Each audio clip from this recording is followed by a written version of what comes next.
നമസ്കാരം കൂട്ടുകാരെ, travel over മീൽസിൻ്റെ പുതിയൊരു എപ്പിസോഡിലേക്ക് എല്ലാവർക്കും സ്വാഗതം.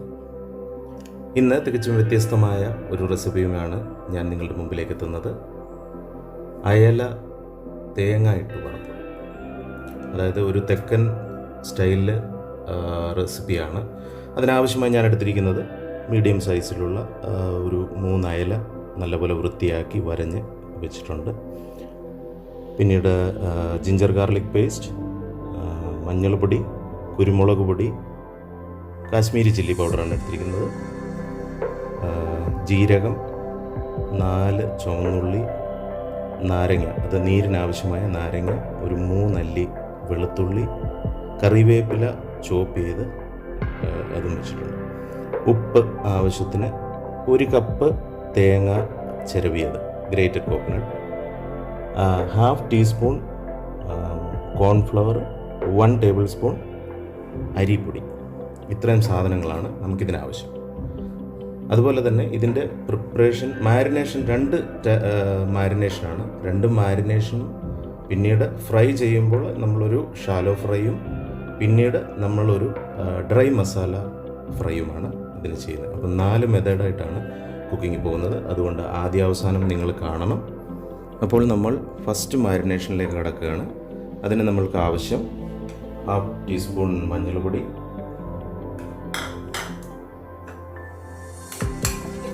1 table spoon ginger garlic paste, പകുതി നാരങ്ങയുടെ. ഇനി നമുക്കിതൊന്ന് മിക്സ് ചെയ്ത് കൊടുക്കാം.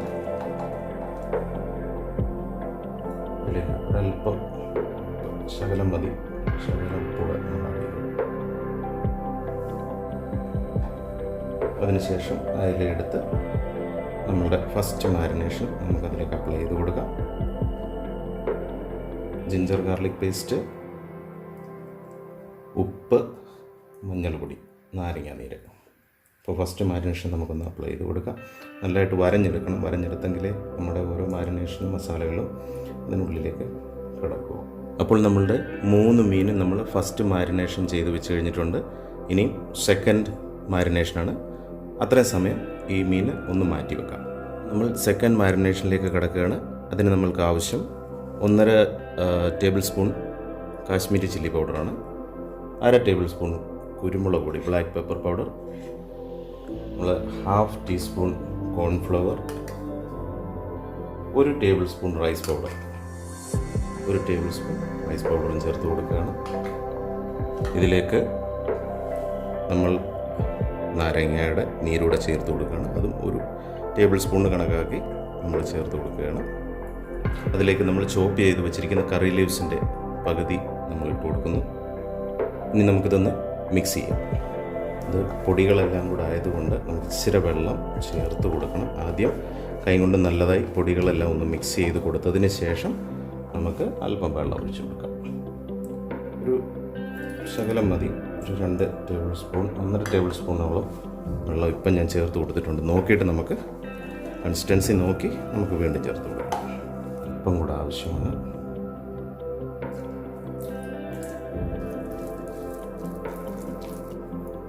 ഇനി നമ്മളുടെ സെക്കൻഡ് മാരിനേഷൻ നമ്മൾക്ക് ആദ്യം മാരിനേറ്റ് ചെയ്ത് വെച്ചിരിക്കുന്ന അയലയിലേക്ക് വീണ്ടും അപ്ലൈ ചെയ്ത് കൊടുക്കാം.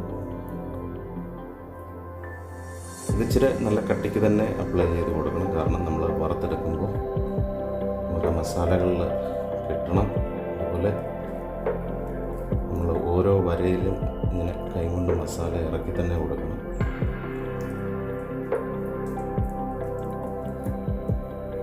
നമുക്ക് ഈ രീതിയിൽ നമുക്ക് 3 മീനും ഒന്ന് റെഡിയാക്കി എടുക്കാം.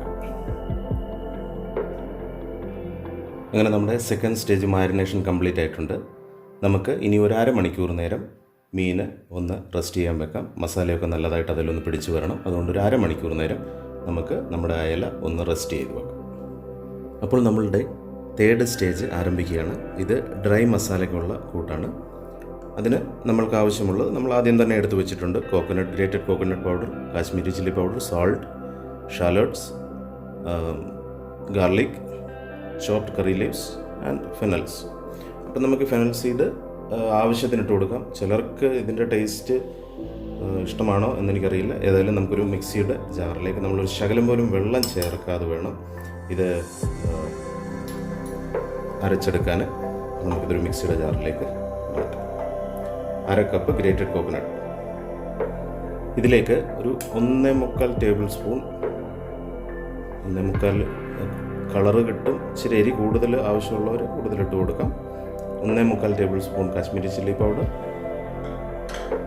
ഉപ്പ് ആവശ്യത്തിന്. നമ്മൾ ആദ്യം ഒരു ശകലം ഇട്ട് കൊടുത്തിട്ടുണ്ട്, അതുകൊണ്ട് തന്നെ ഒരു ശകലം ഉപ്പിട്ടാൽ മതി. ആവശ്യത്തിന് ഉപ്പ്. ഇനി നമ്മൾ എടുത്തു വെച്ചിരിക്കുന്ന 4 കഷ്ണം ചുവന്നുള്ളി, വെളുത്തുള്ളി, ജീരകം ഒരു 1/4 ടീസ്പൂൺ മതി.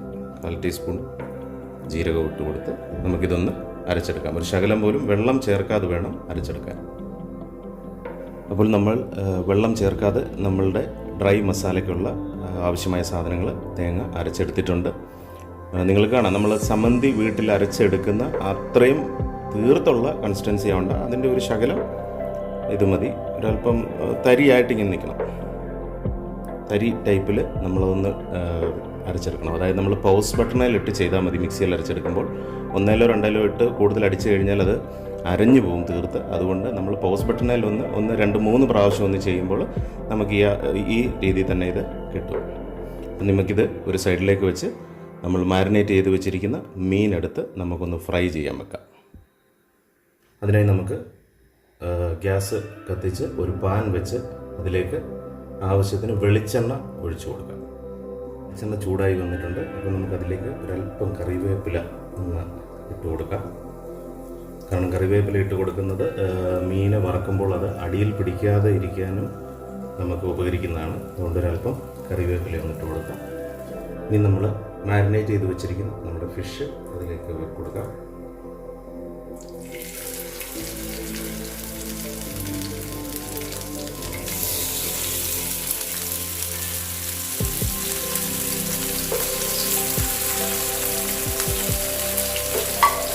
ഇപ്പോൾ ഫിഷ് ഒരു 5 മിനിറ്റ് നേരമായിട്ടുണ്ട്. 5 മിനിറ്റ് നേരം വൺ സൈഡ് ഷാലോ ഫ്രൈ ആയിട്ടുണ്ട്. നമുക്കിനി അതൊന്ന് തിരിച്ചിട്ട് കൊടുക്കാം.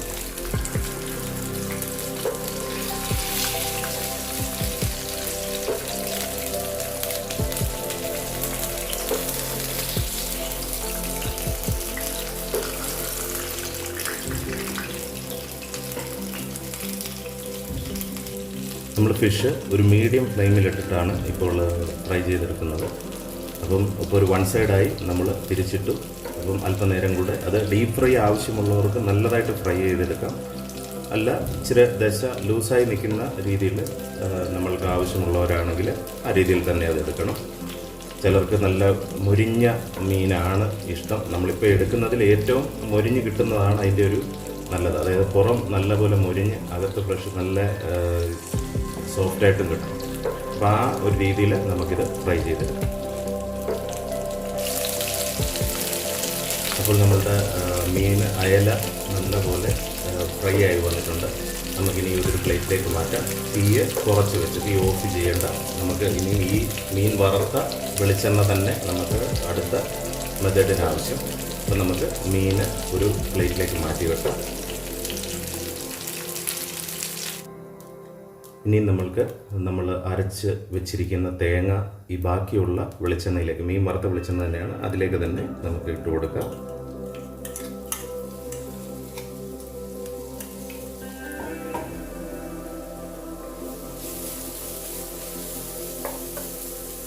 നമുക്ക് ആ തേങ്ങ ഒന്ന് ഫ്രൈ ചെയ്തെടുക്കാം.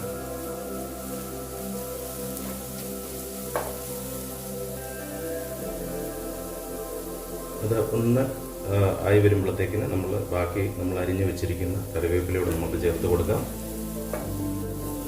നമ്മളത് ഇളക്കി കൊടുക്കണം. ഇല്ലെങ്കിൽ നമ്മൾ കട്ട പിടിച്ച് പോകാതെ നമുക്ക് നല്ല തരിയായിട്ട് തന്നെ കിട്ടണം. നമ്മൾ അരപ്പിട്ടതിലുള്ള വെളുത്തുള്ളി, ജീരകം, ഇതിൻ്റെയൊക്കെ പച്ചമണം, തേങ്ങയുടെ ഉൾപ്പെടെ പച്ചമണം മാറുന്നിടം വരെ നമുക്കൊന്ന് ഇളക്കി കൊടുക്കാം. അപ്പോൾ തേങ്ങയൊക്കെ നല്ല മൂത്ത് വന്നിട്ടുണ്ട്. അധികം ഡാർക്കായി പോകല്. നല്ല മൂത്ത് പച്ചമണമൊക്കെ മാറി വന്നിട്ടുണ്ട്. നമുക്കിതിലേക്ക് നമ്മൾ വറുത്ത് വെച്ചിരിക്കുന്ന മീൻ വെച്ച് കൊടുക്കാം.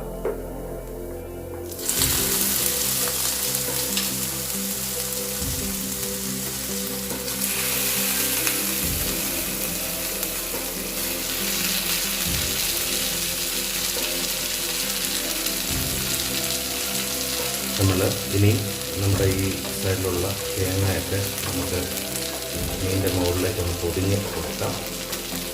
തേങ്ങ ഒരുപാട് അടിയിൽ കിടന്നു പോയി കഴിഞ്ഞാൽ അത് കരിഞ്ഞു പോകും. നമുക്ക് പെട്ടെന്ന് അതൊന്ന് പൊതിഞ്ഞ് കൊടുക്കാം. അപ്പോൾ നമുക്ക് ഒരു 5 മിനിറ്റ് നേരം ഇതേ രീതിയിൽ നമ്മൾ വെച്ച് ഒന്നുകൂടെ ഒന്ന് ഫ്രൈ ചെയ്തെടുത്തുകൊണ്ട് തിരിച്ചിട്ട് ഒന്നുകൂടെ ഒന്ന് ഫ്രൈ ചെയ്തെടുത്ത് നമുക്ക് ഒരു സെർവിങ് പ്ലേറ്റിലേക്ക് മാറ്റാം. വിഭവം റെഡി ആയിട്ടുണ്ട്. നമ്മൾ അയല തേങ്ങ ഇട്ട് വറുത്തെടുത്തതാണ്. അപ്പം എല്ലാവർക്കും കാണാമല്ലോ, നല്ലൊരു പ്രസൻറ്റേഷൻ ലുക്ക് തന്നെ ഉണ്ട് അതിൽ. നമ്മുടെ വീട്ടിൽ വിരുന്നുകാർ വരുമ്പോഴോ മറ്റ് സ്പെഷ്യൽ ദിവസങ്ങളിലോ നമുക്ക് ഈ വിഭവം പ്രത്യേകം തയ്യാറാക്കണം. ഇതിന് ഒരു വേറിട്ട രുചിയാണ്. നമ്മൾ സാധാരണ കഴിക്കുന്ന അയല അല്ലെ മീൻ ഫ്രൈ പോലെയല്ല. ദശക്കട്ടിയുള്ള ഏത് മീനും നിങ്ങൾക്ക് ഉപയോഗിക്കാം. ഞാൻ അയല ഉപയോഗിച്ചെന്നേ ഉള്ളൂ. ദശക്കട്ടിയുള്ള ഒരുവിധം നല്ല ഏത് മീനും നമുക്ക് ഇതിനായിട്ട് ഉപയോഗിക്കാം. അപ്പോൾ എല്ലാവരും ഇത് കഴിച്ച് നോക്കണം. ഇത് കഴിച്ച് നോക്കി നമുക്ക് ഇതിൻ്റെ അഭിപ്രായങ്ങൾ അറിയിക്കണം. ചാനൽ ഇതുവരെ സബ്സ്ക്രൈബ് ചെയ്യാത്തവർ ചാനൽ സബ്സ്ക്രൈബ് ചെയ്ത് ബെല്ലൈക്കൺ പ്രസ് ചെയ്ത് പ്രോത്സാഹിപ്പിക്കണം. പുതിയ വിഭവങ്ങളും യാത്രകളും നാടൻ രുചിഭേദങ്ങളുമായി വീണ്ടും കണ്ടുമുട്ടാം. അതുവരെ സ്നേഹപൂർവ്വം ലിജു.